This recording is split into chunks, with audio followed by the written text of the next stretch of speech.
keras, salam reformanda Masiha Holongan.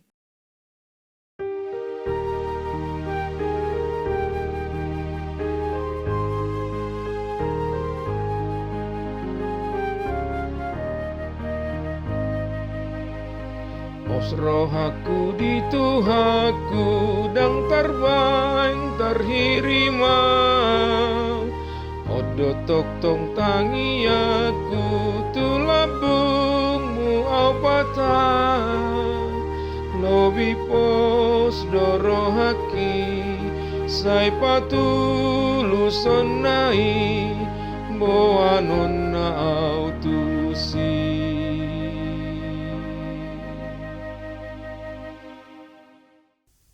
Shalom, selamat pagi Amang Inang dan saudara-saudari yang terkasih dalam Tuhan kita Yesus Kristus. Renungan pagi hari ini, Selasa 20 September 2022 dengan tema Tuhan Maha Tahu.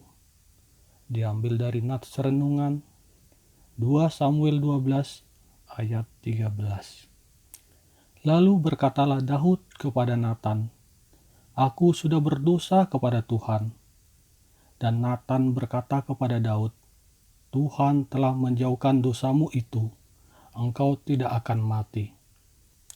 Allah membenci dosa dan Allah tidak akan membiarkan orang-orang pilihannya hidup dalam dosa. Itu sebabnya Allah mengutus Nabi Natan kepada Daud. Allah memakai Natan untuk menegur dosa yang telah dilakukan Daud. Allah tidak pernah berkompromi dengan hamba-hambanya yang telah melakukan dosa.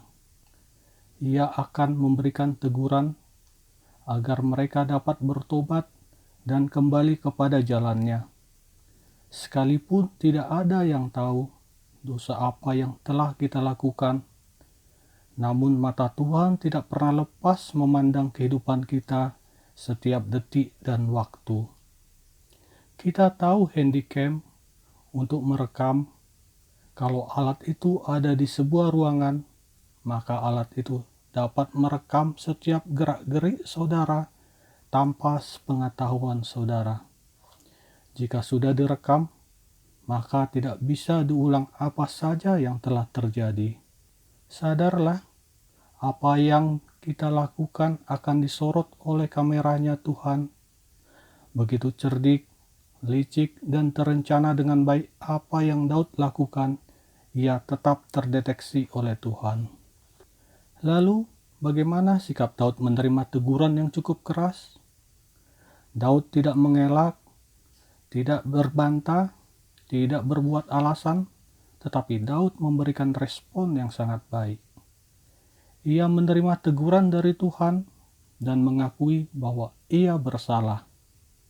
Tidak mudah baginya mengakui bahwa dirinya berdosa di hadapan Tuhan maupun rakyat. Tetapi Daud sungguh pemimpin yang sejati dan berjiwa besar. Ia tidak takut kehilangan popularitasnya, pendukungnya, atau jabatannya karena harus mengakui kesalahan yang diperbuatnya. Karena Daud tahu bahwa posisi dan jabatan, keberhasilan, dan kesuksesan datangnya dari Tuhan. Daud pun menyadari bahwa yang membangun kerajaannya adalah Tuhan. Daud belajar untuk rendah hati dan tidak takut kehilangan segala sesuatu yang dia miliki.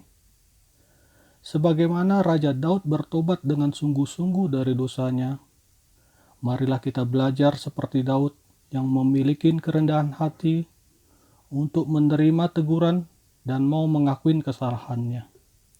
Dalam hal ini, peringatan Allah melalui Nabi Natan kepada Daud boleh menjadi sebuah pesan yang memberikan ruang kepada kita untuk segera bereaksi dengan cepat, berbalik kepada Allah dengan sungguh-sungguh dari dosa kita. Amin. Mari kita berdoa. Tuhan Yesus, terima kasih atas pagi yang luar biasa ini. Selalu berkati kami agar selalu berjalan dalam jalan Tuhan supaya terhindar dari dosa. Amin.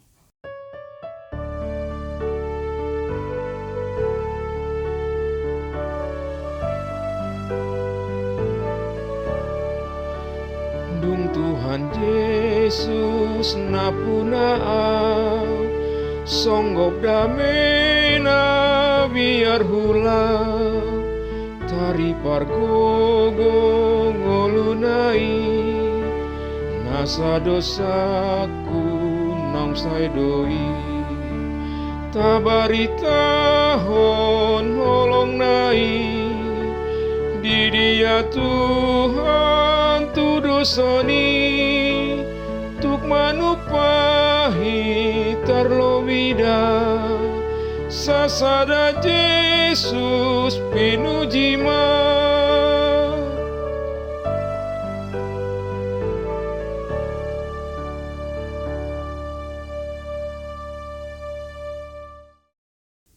Mari kita berdoa bersama-sama dengan mengucapkan doa Bapa kami.